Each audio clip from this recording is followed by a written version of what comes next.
Today we're going to talk about Uva-ursi, also known as bearberry, also known as Kinnickinnick, and the scientific name is Arctostaphylos uva-ursi.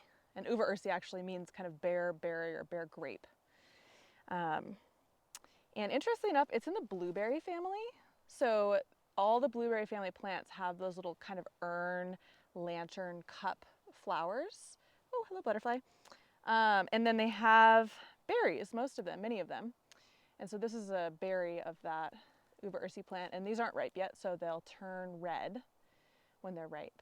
And they have been eaten. They're not the tastiest of all the berries, but a lot of the local indigenous tribes, not all of though, did eat them.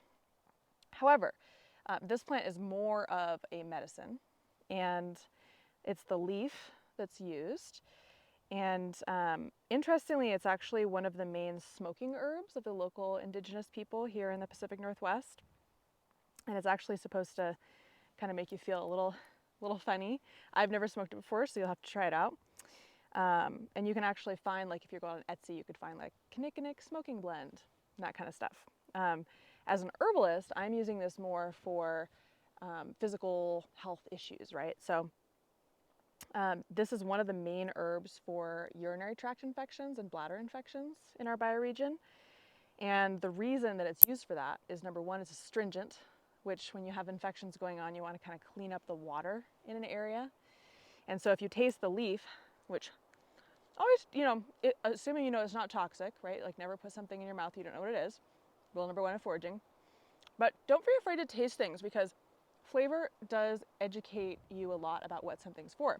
And indeed, my mouth is feeling very dry right now, like almost like you eat a unripe persimmon.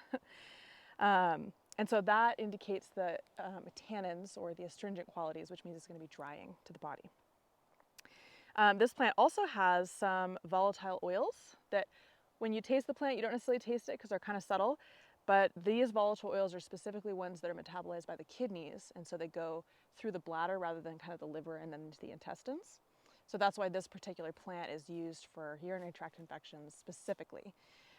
People actually apparently do use it for like diarrhea because it's so astringent, and infections and stuff like a wound wash. But in modern herbalism, we have so many choices of plants that it kind of end up pigeonholed as a urinary tract herb. But it does have more uses, just so you know.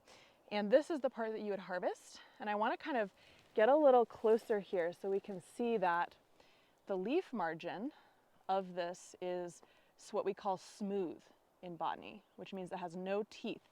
So this is a simple leaf, which means there's not a bunch of, lobes or crazy stuff going on, and it's all smooth along the outside. And the reason I'm showing you that is that there's a lookalike that does have teeth, and the leaves are a little bit smaller and the habit's a little different. As you can kind of see from this hillside that I'm sitting on top of right now, this is a very kind of spreading out, vining, ground cover type plant. And so some of the lookalikes are not going to have this same habit, right? And some of the lookalikes are in the same family, so they're actually pretty similar. I want to show you one more thing to look for specifically in Uva-ursi. So now I have to come close again. Is this red peeling bark. And you may recognize this red peeling bark from Pacific madrone, which is a relative, also in the blueberry family. And so you'll kind of see, sometimes you have to dig in the patch for it, but you'll see the red spots. Sometimes they're even redder than this one is, and they have that peely bark. So that's a specific to Kinnickinnick that you will find. Now, as far as where we are, several of the videos take place here, but the eastern slope of the Cascades, so it's going to be a lot drier over here. And that's the lichen. Uva-ursi is really a dry-loving plant. So you'll find it also on the west side of the Cascades, but you'll find it on like cliffs with rocky, south-facing, hot, dry kind of scenarios like that. And it's a really good plant to plant in your garden because it doesn't take a lot of water. It's very drought tolerant, and it spreads, and it's a really good slope stabilizer, which is kind of what one of the things it's doing right here is preventing the slope from just washing away down the hill. We're kind of on a steep hillside right now. And let's see, what else can we say about this?